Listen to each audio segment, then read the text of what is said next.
guys, this is Alea Jen and welcome back to my YouTube channel. So for today's video, may binigay sa akin na Christmas gift yung amo ko. So before anything else, greet ko lang kayo ng Merry Christmas and a Happy New Year. So baka hindi na ako makagreet sa New Year, hindi ko alam. So mag-greet na ako ngayon. So Happy New Year everyone. Ito yung pinaka malungkot, hindi ko makakalimutan na taon. 2025. I hate this year. Isang buong taon kong sinumpa to. Ay, nainis ako. Kasi ang lungkot, Pasko namin ngayon na wala na yung papa ko. So, hindi kami nag-celebrate. Walang handa sa bahay siguro. May ulam lang yung mama ko pero walang handa. Hindi katulad ng iba na maraming handa. O ganun. Wala kami. Tapos dito, maaga pa akong malungkot. Siyempre, nakakalungkot guys. Lalo pag pag mahal mo pala yung isang tao, no? Maalala mo lang siya, iiyak ka kaagad. Kanina habang nasa daan ako, tapos bigla na lang tumulo yung luha ko. So, pinipigilan ko siya hanggat maaari. Pero pag ko naman yung kapatid ko sa Kuwait na ganun din, malungkot din yung Pasko niya. So, nag-iiyakan na naman kami nito. So, ito pala yung binigay ng amo ko sa akin. Hindi ko pa binuksan para kasama ko kayo na buksan. So, mamaya na lang ako mag-take ng picture. So, hindi ko alam kung ano yung laman. Pagdating pala ng amo ko, kasi umalis sila, maaga pa sila umalis, alas 9, wala na sila sa bahay. Tapos umuwi sila alas 4 alas 5 na. Tapos pagdating nila, sabi niya, Jen, bit-bit to ng amo kong babae. Jen, Pasko ngayon, may kami sa'yo, may regalo kami sa'yo, sabi niya. Tapos yung bata, nagselos ba? Ano ba yan? Bakit siya meron? Tapos ako wala. Tapos binigyan nila yung bata ng card na may Merry Christmas. Pero yung bata, meron talagang regalo. Tagal na yan, ng amo ko. 2 weeks ago na binalot niya, tapos tinago niya lang mga pagkain yung laman. Kasi nga, siya yung Santa ng alaga ko. So, sabi kasi ng bata na nagsabit siya doon ng medyas, tapos may wish siya kay Santa, ganyan. So, hindi na ako nagbigay ng regalo sa bata kasi gusto ko nga na mapalayo na yung loob ng bata sa akin ba. Tsaka ayoko na din na may utang na loob ako. Kaya nga tiniis ko na hindi ako nagpa-check up sa pigsa ko kasi ayoko magkaroon ng utang na loob. Tas eto na naman, nagkaroon na naman ako. Hindi ko to hiningi, binigay nila. So eto na, buksan na natin para natin yung laman. So ako lang yung meron. Ako lang yung may balot na ganito.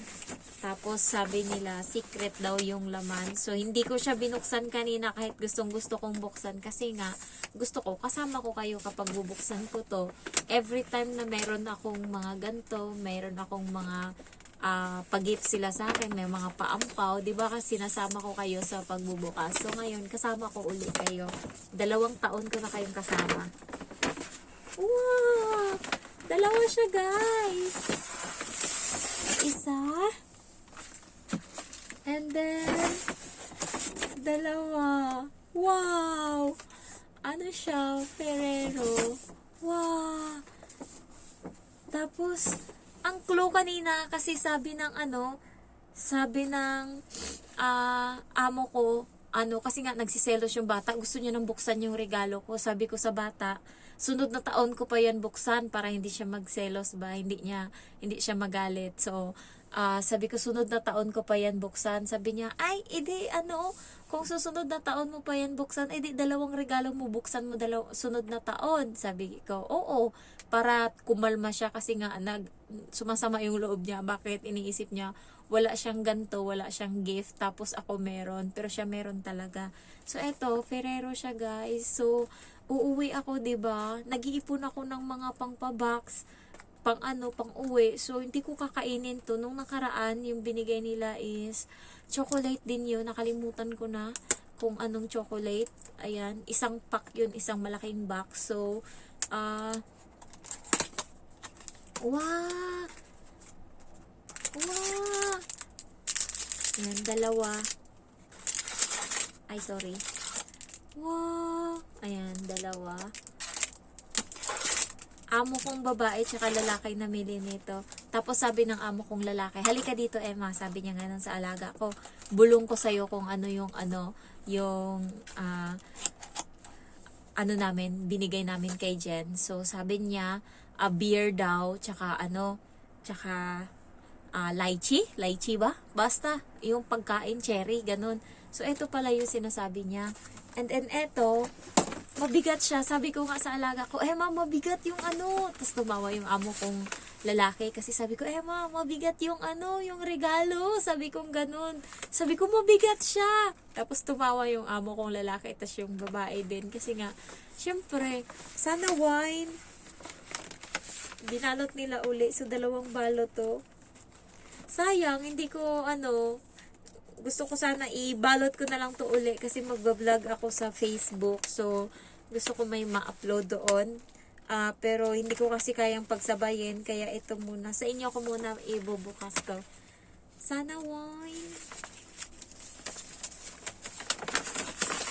Sana wine.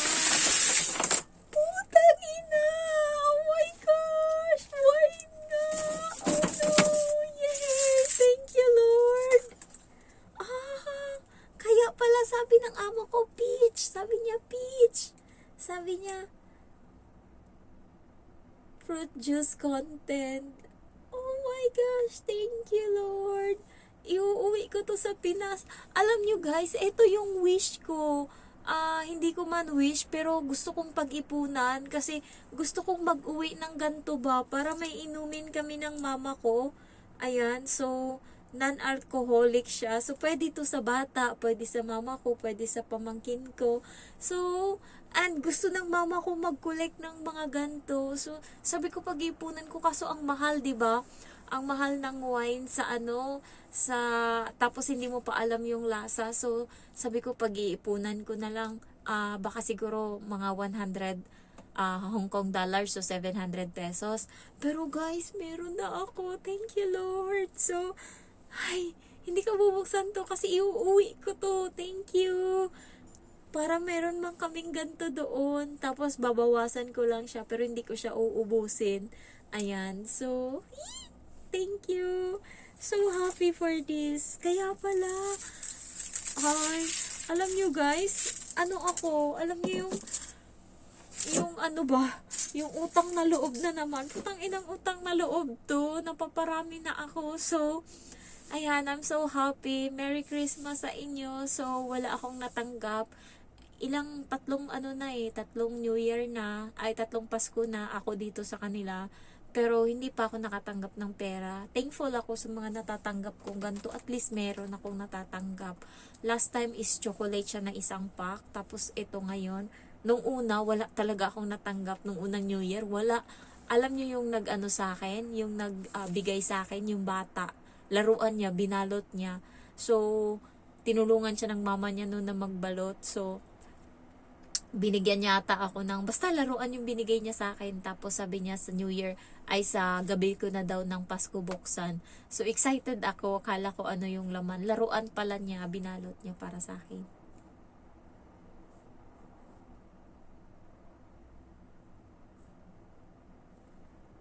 Lumabas ata yung amo kong babae. Nasa labas siya, guys.